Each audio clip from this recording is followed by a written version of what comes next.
आप देख रहे हैं भायंदर संवाद। अगर कल को मुझे या मेरे बच्चे को कुछ भी होता है तो यही लोग जवाबदार होंगे। लावारिस पेशेंट या जो यहाँ पे डेथ होती है उनको कफन का कपड़ा दिया जाता है, वो भी ले लिया गया। उस दिन ओम प्रकाश गरोड़िया खुद उधर पे बैठा हुआ था, तो उसी दिन बोल दिया जाता कि ये दवाइयाँ ना दी जाए। सबसे पूछना चाहती हूँ कि अगर कल को इस हॉस्पिटल में कोई ऐसा हादसा होता है, उसके रहते तो उसका जवाबदार कौन है? वो उसको क्या अधिकार है मुझे निकालने का? मैं ऑफिशियली पैनल पे हूँ। हॉस्पिटल रिलेटेड कुछ भी प्रॉब्लम्स होती है तो सिर्फ अनीता दीक्षित वहाँ पे खड़ी होती है, ना कि ये लोग आते हैं। नमस्कार, आप देख रहे हैं भायंदर संवाद। मैं हूं साक्षी पोखरियाल। मैं मौजूद हूं इस वक्त टेम्बो हॉस्पिटल में। आपको बता दें, अभी कुछ दिन पहले ही टेम्बो हॉस्पिटल में सक्षम फाउंडेशन द्वारा थायरोकेयर टेक्नोलॉजीज प्राइवेट लिमिटेड जो एनजीओ है उसके द्वारा, आपको बता दें, यहाँ पे लगभग 1 से 1.5 करोड़ तक की जो दवाइयाँ हैं वो टेम्बो हॉस्पिटल को जो है दान दी गई हैं। लेकिन अभी फ़िलहाल में ये मुद्दा काफ़ी गर्माया हुआ है, चर्चा का विषय जो है बन रखा है। इसी में हम बात करेंगे। हमारे साथ मौजूद है यहाँ पे अनीता दीक्षित जी मौजूद है, उनसे जानेंगे क्या कुछ पूरा मामला है। तो अनीता जी, सबसे पहले जानना चाहेंगे, अभी हाल फिलहाल में ही जो है थायरोकेयर टेक्नोलॉजी प्राइवेट लिमिटेड जो है उन्होंने 1 से 1.5 करोड़ तक की जो दवाइयां हैं उसका दान जो है टेम्बो अस्पताल में किया हुआ है। लेकिन अभी क्या कुछ पूरा मामला है, चर्चा का विषय क्यों बना हुआ है ये?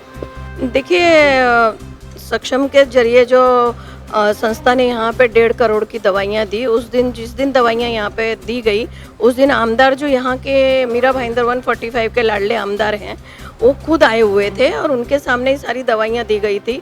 और देखिए, उन्होंने दवाइयाँ दी हैं तो पेशेंट्स के लिए दी हैं, क्योंकि यहाँ पे गरीब पेशेंट बहुत सारे आते हैं, लावारिस आते हैं, तो इनके लिए ये दवाइयाँ दी गई हैं, ना कि ये उन लोगों ने पैसा खर्च करके उन्होंने ये दवाइयाँ यहाँ पे प्रोवाइड की हैं। अगर कोई यहाँ पे दवाइयाँ दे रहा है हॉस्पिटल में, ये शासन के हॉस्पिटल में, तो पेशेंट रिलेटेड दे रहे हैं, ना कि वो लोग। और फोकट की दवाइयाँ तो किसी ने दी नहीं, उनको भी तो पैसे लगे ही हैं। तो इनके ऊपर इतना बड़ा इशू करने की क्या जरूरत थी?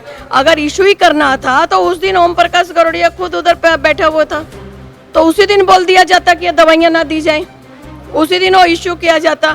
पहली बात तो अनऑफिशियल बैठा जाना, अनऑफिशियल आना, और ऊपर से ये सब इधर आकर के हॉस्पिटल को एक मुद्दा बनाना, बीच में भी यहाँ पर आकर के फार्मेसी में जाकर के दवाइयाँ चेक करना, झूठ बोलना कि आमदार ने बोला है कि जाकर दवाइयाँ चेक करो।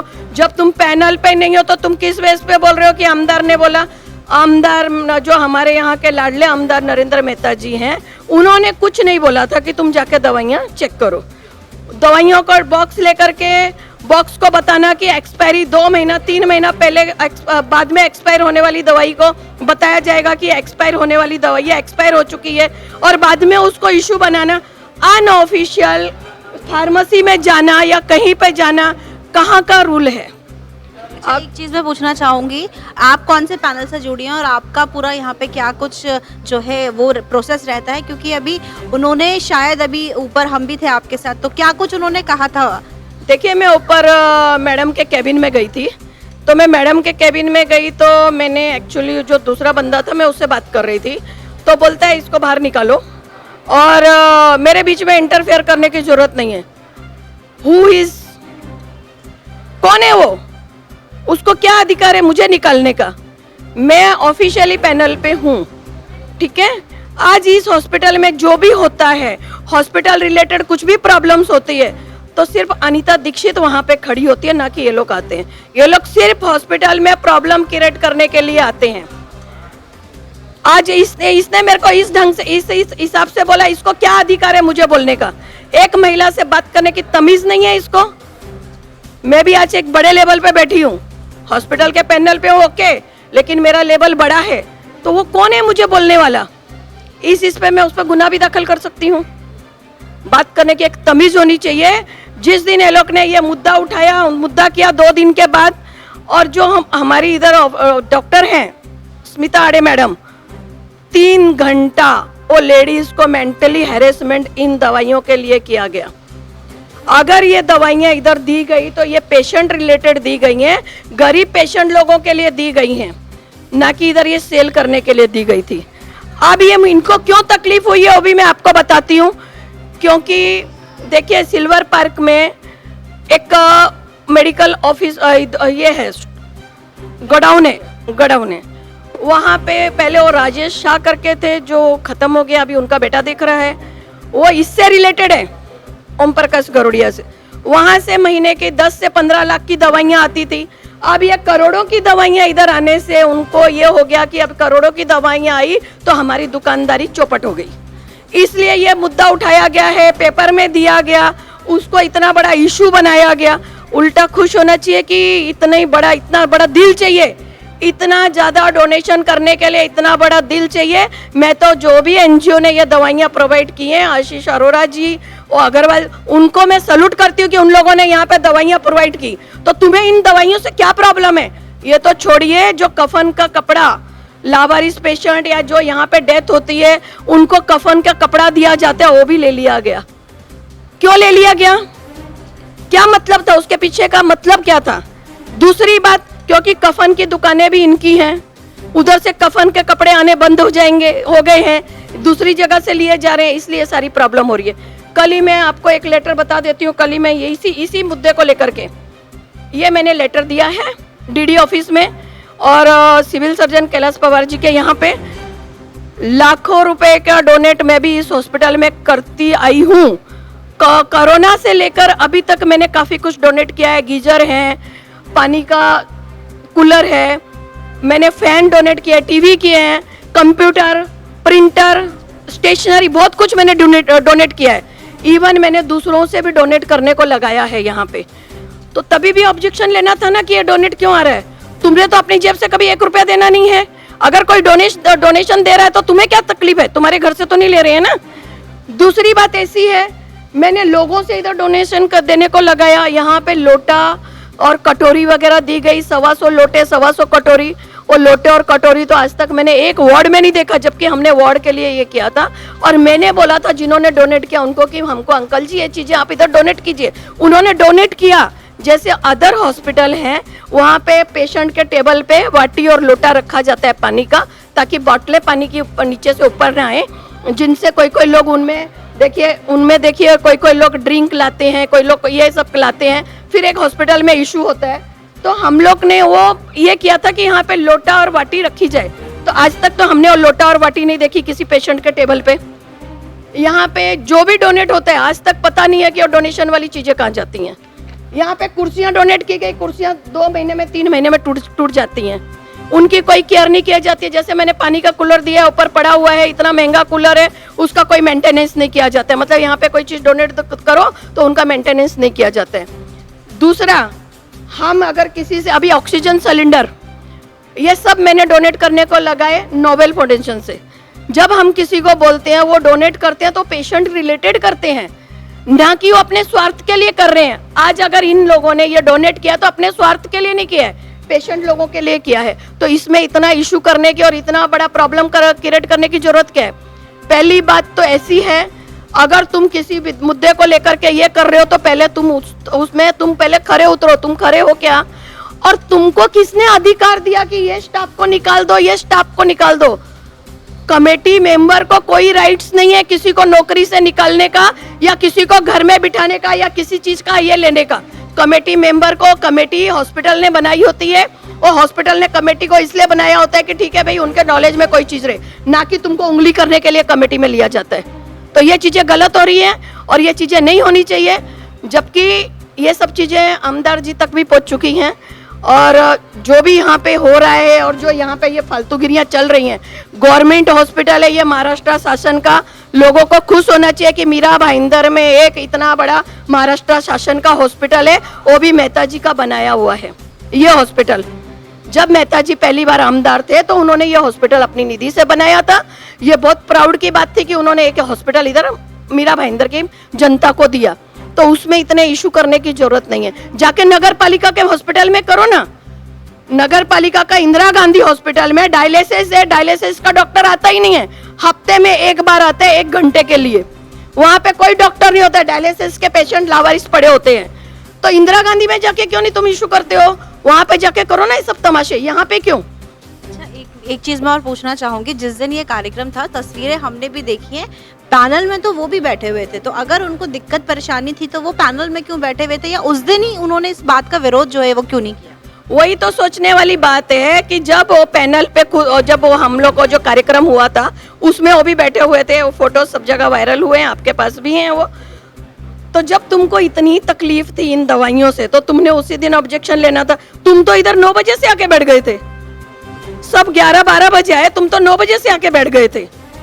और मेरे को तो आज तक ये समझ में नहीं आया कि हॉस्पिटल का कौन सा बंदा है जो उनको बोलता है, उन लोगों को बुलाता है फोन करके, ऐसा कौन सा बंदा है? ये चीज मैं एक और पूछना चाहती हूँ, उनका अभी करंट डेजिग्नेशन हॉस्पिटल में क्या है? वो किस हक से ये सब चीजें जो है बोलते हैं, करते हैं? और पैनल में भी वो किसके उससे बैठे हैं? क्या उनका यहाँ पे अभी प्रेजेंट टाइम पे उनका क्या डेजिग्नेशन है? वो क्या रिप्रेजेंट करते हैं टेम्बो हॉस्पिटल में? देखिए, गीता जैन के टाइम पे उनको इधर पैनल पे लिया गया था, गीता जैन के लेटर पे। उसके बाद अब जब गीता जैन अब आमदार नहीं है, आमदार अब हमारे माननीय नरेंद्र मेहता जी हैं, तो वो अभी पैनल पे नहीं है और उनको तो एक्चुअली कोई अधिकार भी नहीं है बीच में आकर के बोलने का या इस तरह से बोलने का, एक लेडी से बदतमीजी से बात करने का, उनको कोई राइट्स नहीं है। लेकिन फिर भी वो आते हैं, बोला है ना, बिन बुलाए मेहमान है वो, बेगानी शादी में अब्दुल्ला दीवाना। और उस दिन भी प्रोग्राम में वो बैठे हुए थे, मौजूद थे, पैनल में बैठे हुए थे, हमने देखा था। तो अगर दिक्कत परेशानी थी तो तब वहाँ पे आमदार भी थे और क्या बोलते हैं मेयर मैम भी थी, तो कुछ दिक्कत थी तो तभी बोलते, तभी उनसे इस चीज़ को जो है डिस्कस करते।